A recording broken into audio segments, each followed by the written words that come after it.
Ce soir, je ne veux pas être très long. Je veux partager avec nous une pensée que le Seigneur a mis dans mon cœur il y a quelques jours. Je crois que c'était le lundi. J'étais en train de dormir et c'était juste...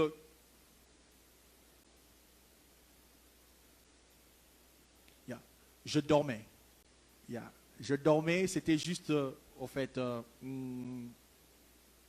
quelques minutes avant que je ne me réveille pour la prière de 5 heures, pour ceux qui prient avec nous à 5 heures. Alors, j'ai fait un songe où je me voyais dans une salle.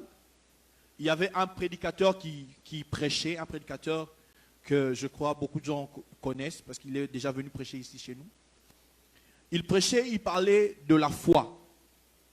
Il parlait de la foi. Et pendant qu'il était en train de parler de la foi, il a dit une chose. Il y avait un truc comme une bougie à côté de lui et la bougie était allumée. Et il a commencé à parler sur la foi. Il a dit, en prenant l'exemple de la bougie, il a dit que la foi n'est pas l'imbécilité. Amen. Hein? La foi n'est pas l'imbécilité. Tu ne peux pas venir toucher cette bougie telle qu'elle est là. Tu vas te brûler. Il était en train de prêcher comme ça. Il disait, la foi, ce n'est pas une imbécilité. Si tu viens toucher cette bougie, tu vas te brûler. Alors moi, j'étais un peu comme dans mon rêve, j'étais comme dans le fond de la salle. Et au fond de moi, j'ai entendu une parole qui me disait, va, touche la bougie. Amen. Hein? Va, touche la bougie. Et j'ai couru de là où j'étais, j'ai couru tellement vite. Je suis arrivé à l'estrade et je touchais la bougie. Au lieu que je ne me brûle, la bougie s'est éteinte et la flamme est restée entre mes mains. C'est comme si j'ai pris la flamme sur la bougie et je tenais juste la flamme entre mes mains. Et directement, le Seigneur m'a parlé. Il m'a dit, tu as vu, tu ne t'es pas brûlé. Je me suis directement réveillé. Et lorsque je me réveille, je tombe sur ce verset que j'aimerais partager avec nous sur Romains 10, 17. Amen. Là où tu es, ouvre avec moi la Bible, Romains 10, 17. Et je veux prendre juste quelques vérités que le Seigneur m'a données. Par la grâce du Seigneur, on pourra partager cela un dimanche. Romains 10, 17. Romains 10, 17. Romains 10, 17. Romains 10, 17. Qui a trouvé? Mama Gina, vous avez trouvé? Romains 10, 17.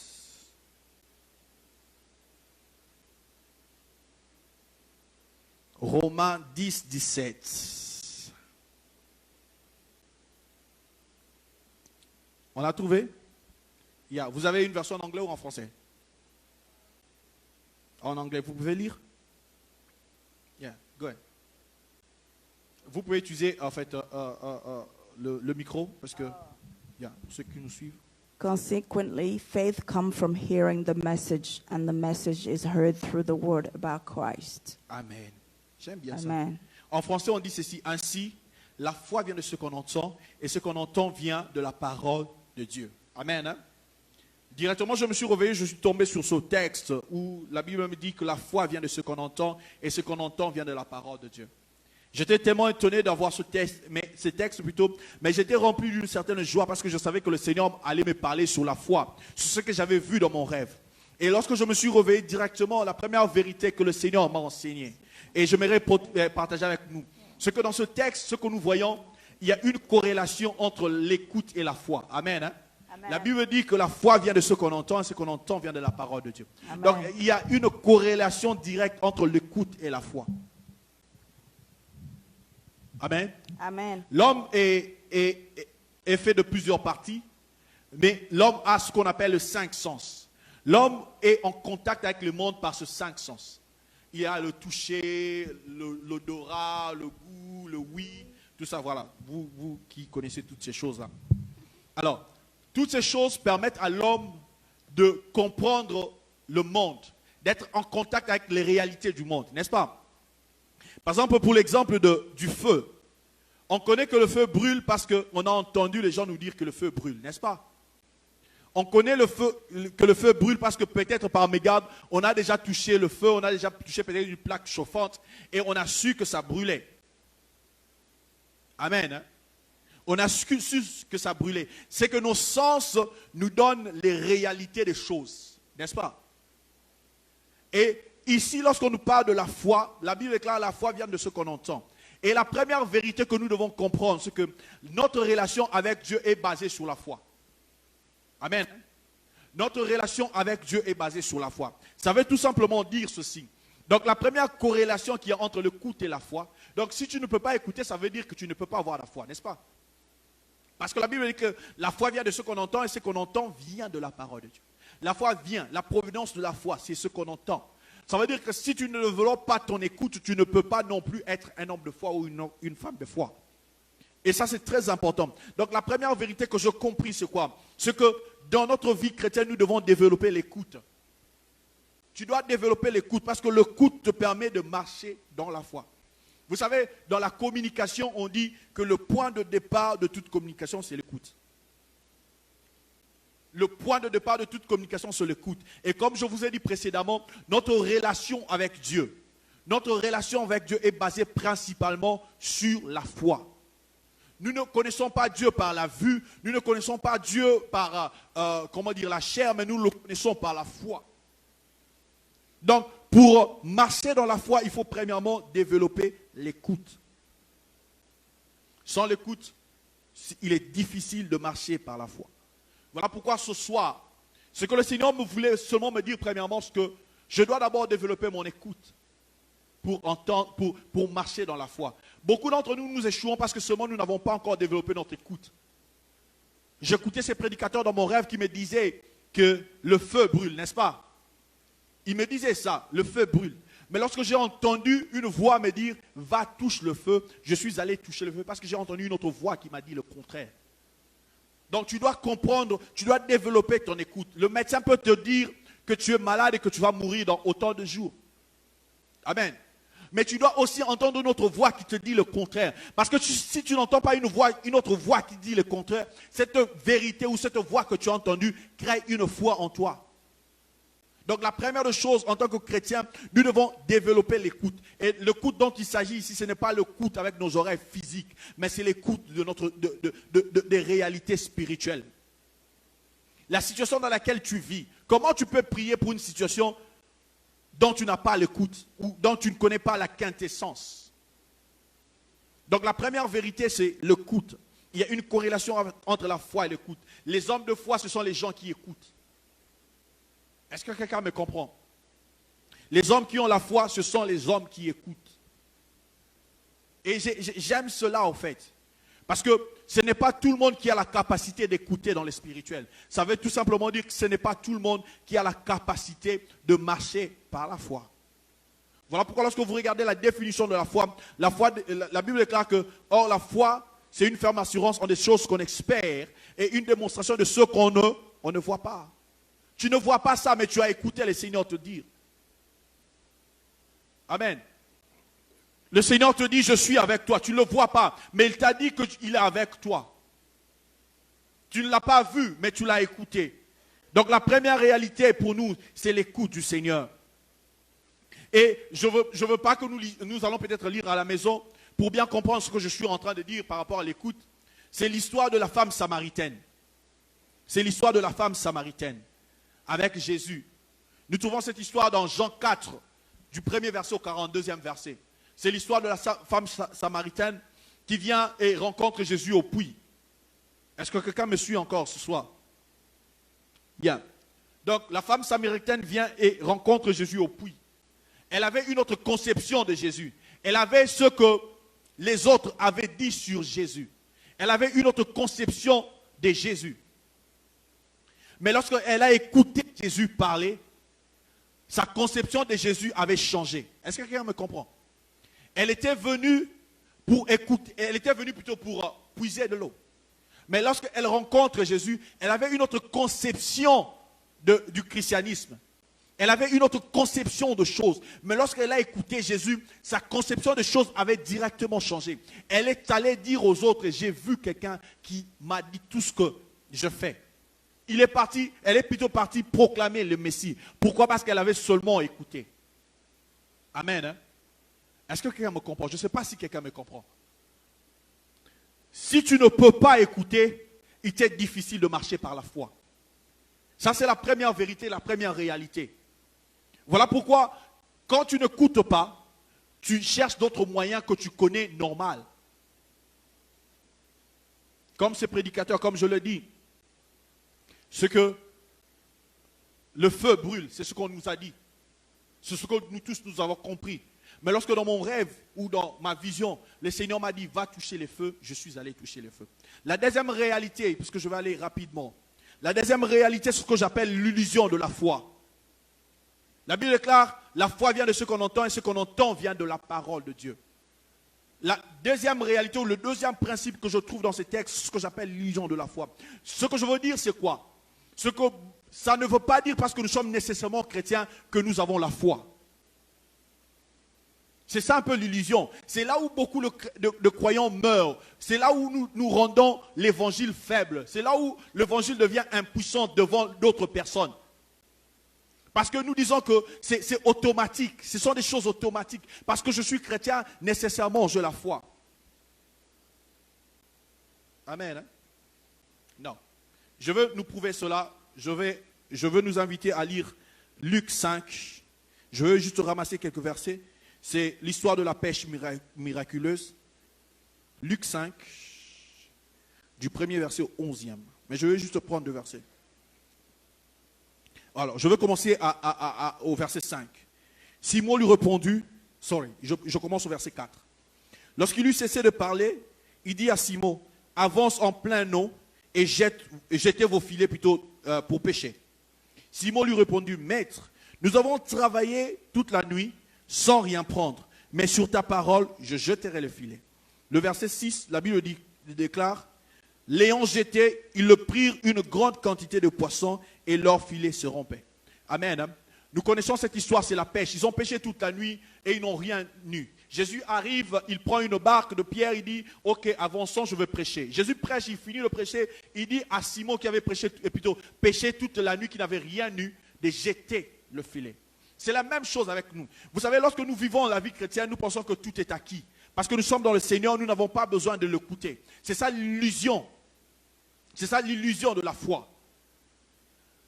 Pierre, c'était un disciple de Christ. Mais il avait travaillé toute la nuit sans avoir du poisson. Est-ce que quelqu'un me comprend? Il était disciple du Christ, mais il avait travaillé toute la nuit sans avoir du poisson. C'est un peu aussi comme nous.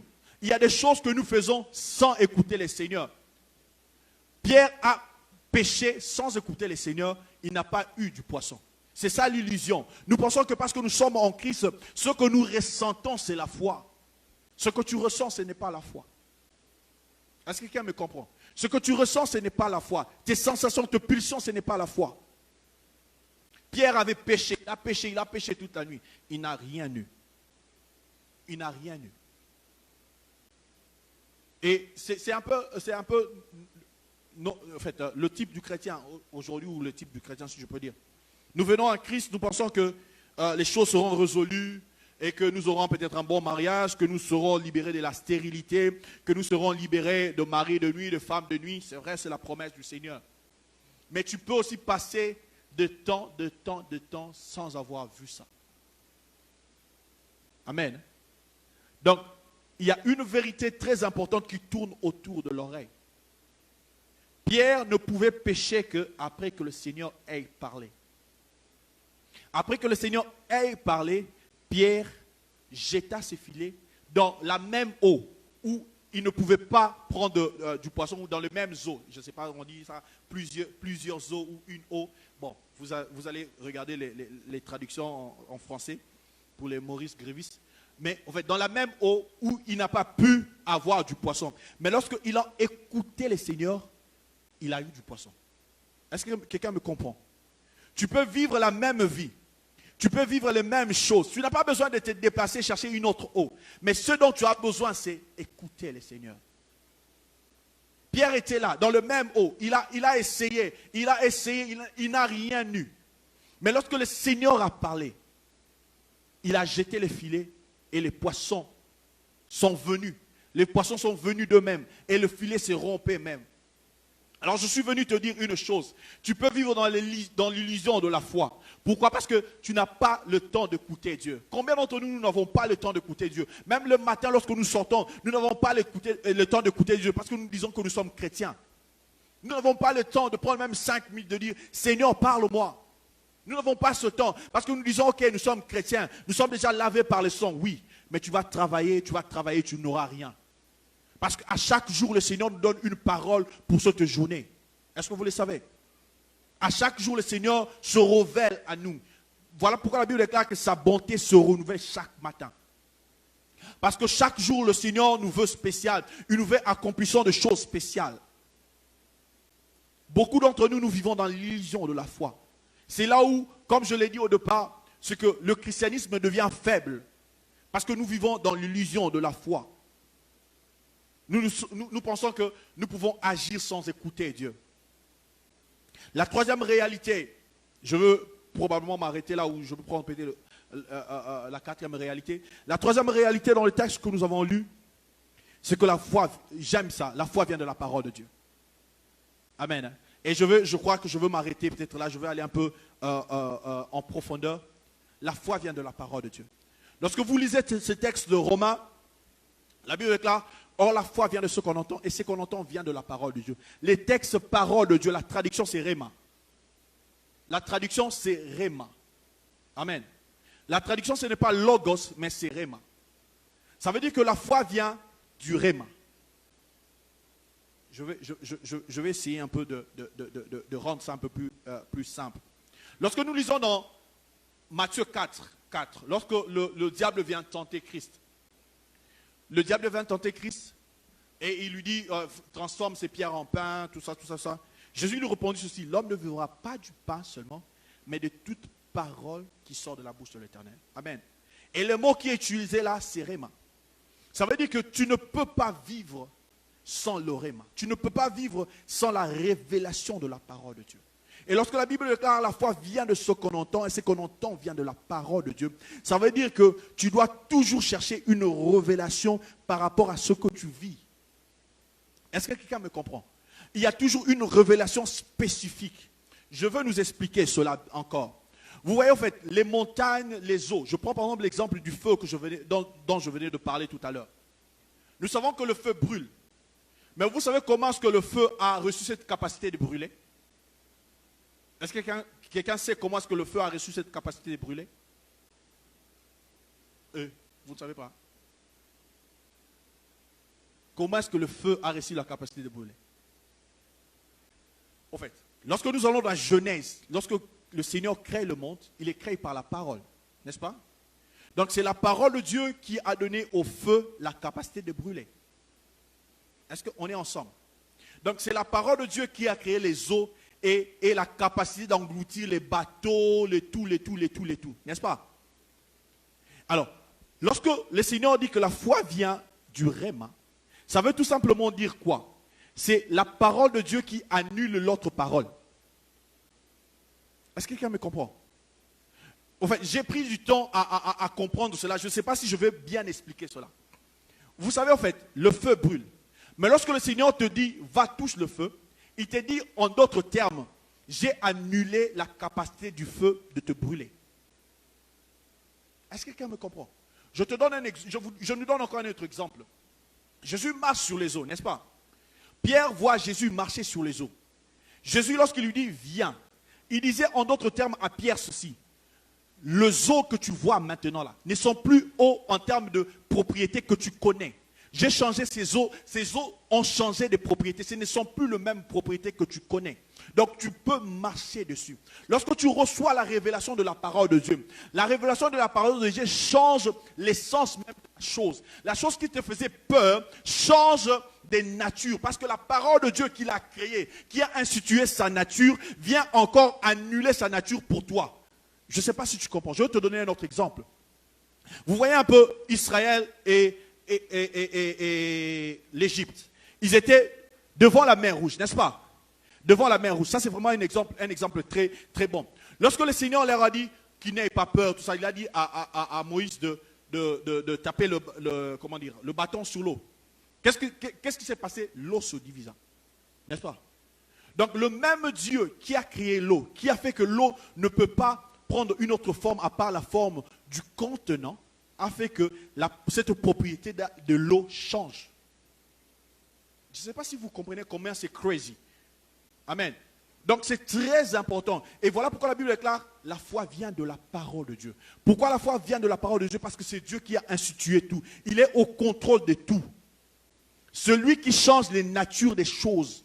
Et lorsque je compris cela, j'ai dit, waouh. Bien aimé, j'étais une fois en train de parler avec quelqu'un. Je me posais beaucoup de questions sur moi. Sorry d'être un peu trop vantard sur moi. Alors, je me disais, Seigneur, pourquoi est-ce que tu m'as donné beaucoup de dons? J'ai la capacité de faire ceci, de faire cela. Je ne savais même pas. Mais pendant que j'étais en train de parler, de parler avec la personne, directement, je me suis rendu compte que mon nom, la traduction de mon nom, c'est arc-en-ciel. Arc-en-ciel. L'arc-en-ciel a plusieurs couleurs. Amen. L'arc-en-ciel n'a pas une seule couleur. L'arc-en-ciel a plusieurs couleurs. Et lorsque tu comprends ça, tu comprends que l'arc-en-ciel n'est pas monocolore, mais ça a plusieurs couleurs. Ça veut dire que l'arc-en-ciel a la capacité d'être jaune, orange, je ne sais pas combien. C'est 7 couleurs, hein, l'arc-en-ciel. 5 ou 7. Donc ça a plusieurs couleurs. Et j'ai compris directement que mes capacités étaient liées aussi à mon nom. Qu'est-ce que je veux dire? Vous savez, lorsque on parle, je reste dans le feu parce que c'est ce que j'ai vu dans mon rêve. Lorsqu'on parle du feu directement, nous lions cette appellation-là aux propriétés du feu. N'est-ce pas? Lorsqu'on parle du feu directement, tu vois réchauffement. Lorsqu'on parle du feu directement, tu vois brûler, tu vois consumer. Voyez un peu. C'est ce qui reste dans notre tête. Mais lorsque le Seigneur te parle, il change cette conception de toi, de la chose.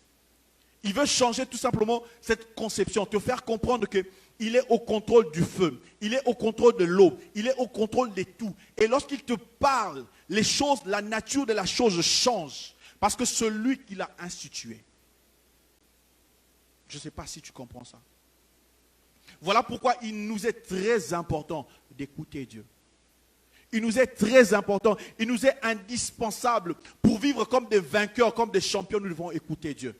Si tu n'écoutes pas Dieu, tu seras comme ce pasteur-là dont j'ai entendu l'histoire il y a très longtemps. J'étais encore dans mon pays, au Congo. Ce pasteur-là, il s'est dit qu'il allait marcher sur l'eau. Il a appelé ses fidèles. Et à l'époque, il n'y avait pas genre synthé, guitare, c'était des tam-tams. Il y en avait de grosses, de petites, tout ça. Alors, les gens étaient là, ils commençaient à tambouriner. Le pasteur est venu. Bon, tout le monde savait que le pasteur c'était un homme puissant, c'était un homme utilisé par le Seigneur. On chante, on chante, on chante, on chante. Après un certain moment, le pasteur devait passer en action. Plutôt en action. Voilà. Oh, mon Dieu. Le pasteur devait passer en action. Alors, qu'est-ce que le pasteur fait? Il y avait l'eau. Le pasteur met son premier pied, le pied entre tout bout. Le deuxième pied, le pied entre tout bout. Le troisième, pasteur, arrête, zonga, koka sonité.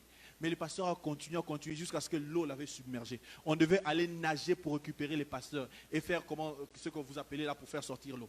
Qu'est-ce qui s'est passé au fait? Ceux qui n'avaient pas écouté Dieu, mais il a su dans son cœur que Dieu était capable de le faire. Qu'est-ce que je veux nous dire? Quand Dieu ne te dit rien, n'agis pas. Quand Dieu ne te parle pas, quand tu n'as pas écouté le Seigneur, n'agis pas. C'est là où le christianisme devient faible, ou on devient un peu des escrocs. Quand tu n'as pas écouté Dieu, tais-toi. Mais quand tu l'as écouté, va avec assurance, agis. Quand tu l'as écouté, va avec assurance, parce que lorsqu'il te parle, il change, comme je l'ai dit, la nature des choses. Beaucoup de gens nous sommes tombés juste par l'orgueil, par l'illusion de la foi. Parce qu'on s'est dit, je suis chrétien, je dois faire ça. Parce que je suis chrétien, je dois démontrer ça. Non, non, tu ne démontres pas la puissance de Dieu. C'est le Saint-Esprit en toi qui démontre la puissance de Dieu. Tu peux appeler les gens pour prier pour être guéri. Mais c'est le Saint-Esprit qui guérit, ce n'est pas toi qui guéris. Ce n'est pas toi qui opères l'acte de la guérison. C'est le Saint-Esprit en toi qui le fait. Voilà pourquoi beaucoup de pasteurs viennent là, ils veulent faire tomber les gens. Non, non, non.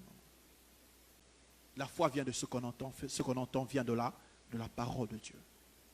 Et j'ai compris le premier principe. C'est qu'il y a une corrélation entre l'écoute et la foi.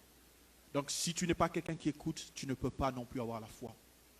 Et La deuxième chose, ce que j'ai compris dans ces textes, c'est que beaucoup d'entre nous, nous vivons dans l'illusion.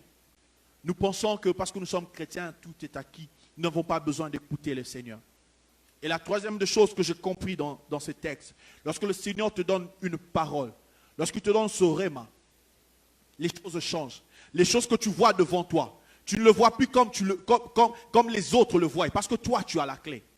Le Goliath qui se tient devant toi, lorsque le Seigneur te parle, il n'est plus Goliath. Il devient une proie que tu peux manger facilement, que tu peux brouter facilement. La mer que tu vois devant toi n'est plus une mer majestueuse qui engloutit les navires, mais c'est une mer que tu peux traverser à pied sec.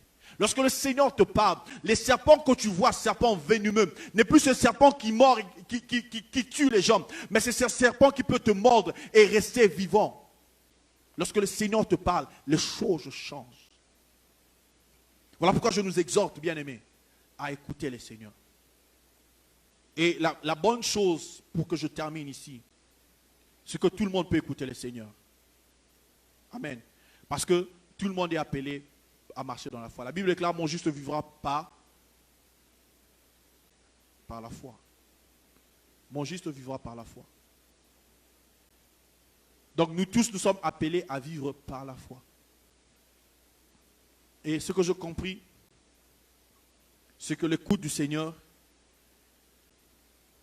c'est quelque chose qui est ouvert à tout le monde. Nous pouvons le faire, nous pouvons écouter le Seigneur.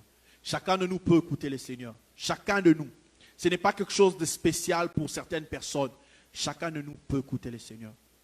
Mais tout ce que nous avons à faire, c'est seulement désirer. C'est comme un enfant. Et j'ai réalisé, vous savez que un enfant ne force pas l'écoute. Si un enfant n'écoute pas, ça devient problématique, n'est-ce pas, maman? Si un enfant a un problème d'écoute, ça devient problématique. Et j'ai essayé un peu de réfléchir. Vous savez que l'enfant écoute déjà dans le ventre de sa mère.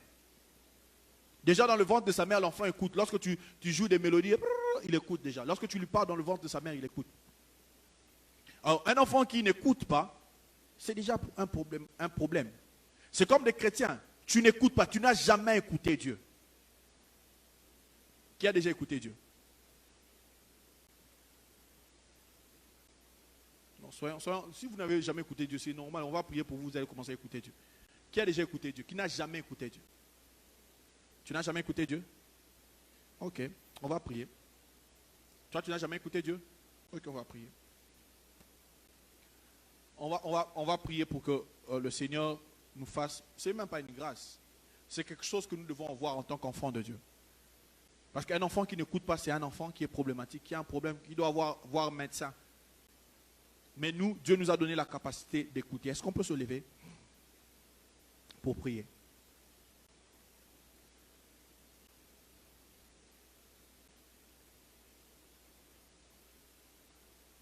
Le Seigneur m'a dit une chose avant que je ne clôture. Le Seigneur m'a dit, c'est la parole de Dieu qui a établi toutes choses. C'est elle aussi qui change toutes choses. Donc je veux répéter cela. C'est la parole de Dieu qui a établi toutes choses. C'est elle aussi qui change toutes choses. Donc nous devons juste désirer écouter Dieu. Là où tu es, je veux que tu pries. Je ne sais pas comment tu vas prier. Si tu as déjà écouté Dieu, demande encore à ce que Dieu amplifie ta façon de l'écouter. Que le Seigneur amplifie plutôt ta façon de l'écouter. Et si tu n'as jamais écouté Dieu, prie à ce que le Seigneur te permette de le faire. Prie à ce que le Seigneur te donne la capacité de le faire. Parce que tu es né de nouveau. Lorsque tu es né de nouveau, tu es né de Dieu. Ça veut tout simplement dire que tu peux écouter Dieu. Là où tu es, j'aimerais que tu pries maintenant. Que tu commences à prier. Parce que si tu n'écoutes pas Dieu, tu ne peux pas marcher par la foi. Parce que la Bible déclare que la foi vient de ce qu'on entend et ce qu'on entend vient de la parole de Dieu. Là où tu es, lève ta voix, commence à prier. Élève ta voix, commence à prier. Élève ta voix, commence à prier. Élève ta voix, commence à prier là où tu es. Même toi qui nous suis à la maison, à partir de la maison, élève ta voix, commence à prier. Commence à prier, commence à prier. Élève ta voix, commence à prier. Commence à prier. Tu ne peux pas suivre un maître que tu n'écoutes pas. Tu ne peux pas suivre un Seigneur que tu n'écoutes pas, dont tu ne connais pas la voix. Tu ne peux pas te réveiller le matin et t'endormir le soir sans écouter le Seigneur. Tu ne peux pas. tu es un enfant de Dieu. La Bible déclare que les brebis du Seigneur écoutent sa voix. Ils ne suivent pas un étranger. Comment tu pourras suivre ton maître si tu ne connais pas sa voix? Tu risques de tomber entre les mains des étrangers. Comment tu peux suivre un maître dont tu ne connais pas la voix, dont tu n'as jamais entendu la voix? Seigneur, nous voici devant toi. Tu nous as dit, ô Père, que la foi vient de ce qu'on entend, et ce qu'on entend vient de ta parole. Nous le croyons, Père éternel. Mais Seigneur, ô Dieu, nous ne pouvons, Père, vivre ces choses si nous ne développons pas plutôt notre écoute, Seigneur. Nous prions, ô Dieu, que tu nous donnes, Seigneur, cette capacité de t'écouter. Nous voulons vivre dans la foi. Nous voulons vivre par la foi, ô Dieu. Nous ne voulons pas vivre, Seigneur, ô Dieu, par des préceptes humains. Nous ne voulons pas vivre, ô Dieu, par, Seigneur, notre force, parce que ça ne marchera pas, ô Dieu. Mais nous voulons vivre par la foi, Père. Donne-nous de ton temps de t'écouter pour marcher par la foi. Donne-nous de ton temps de t'écouter pour marcher dans la foi. Seigneur, je vois encore, ô Dieu, ces témoins que tu fais de nous, Père. Tu fais de nous des témoins. Comment nous allons témoigner de choses que nous n'avons pas entendues, de choses que nous n'avons pas vues? Voilà pourquoi, Seigneur, je prie, Seigneur, pour tous tes enfants partout. Ceux qui sont ici et ceux qui nous suivent, Seigneur, oh Dieu, je ne sais pas, à la maison, dans les véhicules, partout, Père. Seigneur, Père éternel, puisque nous sommes nés de Dieu, nous avons reçu la capacité de t'écouter.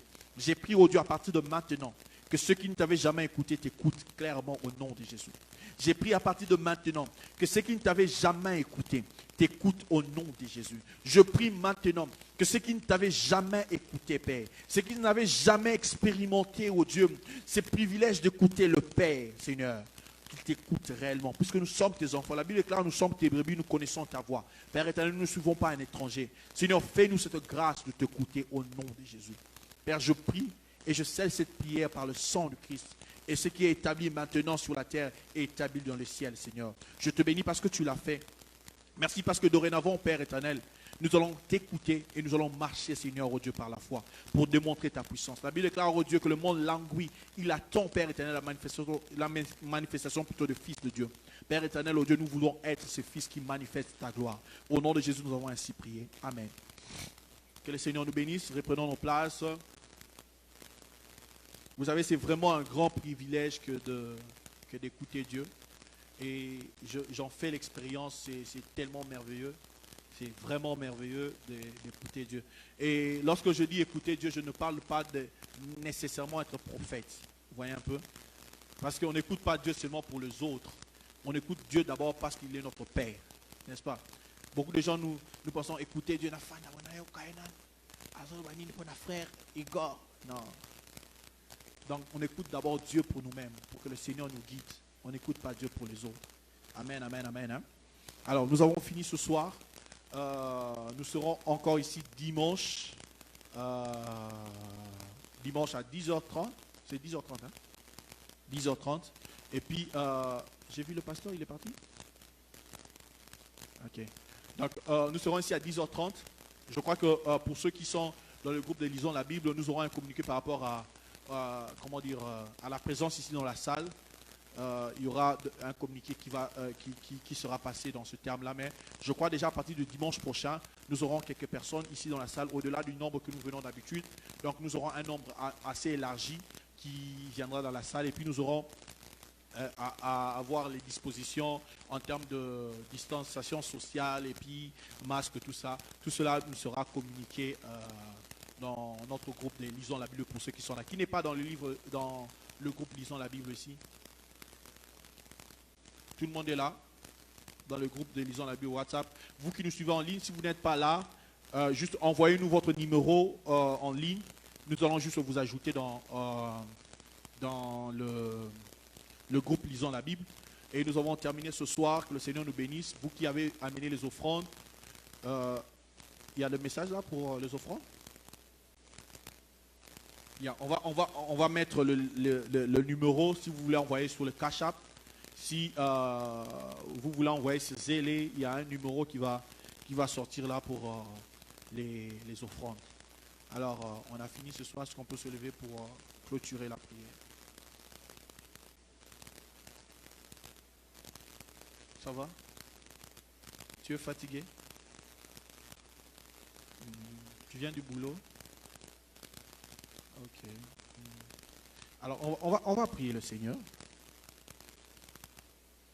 J'aimerais qu'on prie pour toutes les femmes qui veulent accoucher, que la grâce du Seigneur soit sur elles. Déclare la grâce du Seigneur, la protection du Seigneur sur toutes les femmes que tu connais, de cette église ou d'ailleurs, qui sont enceintes et qui veulent accoucher. Nous allons prier et demander la grâce du Seigneur sur elles. Commence à prier, commence à prier, commence à prier. Seigneur, je te bénis, je te rends grâce. Seigneur, oh Dieu, la naissance d'un enfant, Seigneur, c'est un don qui vient de toi. Je prie, oh Dieu, pour toutes les femmes qui sont enceintes, toutes les femmes, Seigneur, pour qui tu as donné cette bénédiction de devenir mère, Père.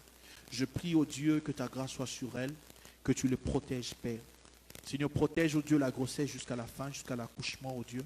Et que l'enfant qui sortira, les enfants plutôt qui sortiront d'eux, ou d'elles plutôt. Père, je prie, oh Dieu, que ce soit des instruments que tu vas utiliser juste pour ta gloire. J'abandonne cette soirée aussi entre tes saintes mains. Nous voulons rentrer chacun dans nos demeures. Nous te prions, Père, de nous conduire. La Bible déclare qu'il n'appartient pas à l'homme de conduire, ce n'est pas pendant qu'il marche. Seigneur, nous serons en train de conduire des véhicules. Nous serons, je ne sais pas, en train de prendre, je ne sais pas, des Uber, je ne sais pas quoi encore. Seigneur, laisse que ta grâce soit sur nous. Et lorsque nous serons dans nos demeures, Père, nous prions, oh Dieu, que ta paix qui surpasse toutes choses, garde nos cœurs toujours plus près de toi, Seigneur. Nous prions, oh Dieu, pendant que nous serons endormis. La Bible déclare que tu nous parles tantôt d'une manière, tantôt d'une autre. On n'y prend point garde, Père. Laisse que nous puissions clairement t'écouter. Lorsque nous serons endormis, Seigneur, nous prions que tu nous parles. Parle-nous clairement, tellement clairement, oh Dieu, que cela soit, Père éternel, pour nous, Seigneur, un sujet de joie. Et que ce soit, Seigneur, une parole sur laquelle nous allons nous accrocher pour vivre, oh Dieu.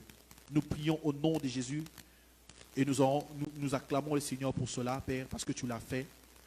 Merci Jésus, merci pour ta présence, nous avons ainsi prié. Amen. Que le Seigneur nous bénisse et passons une très bonne soirée.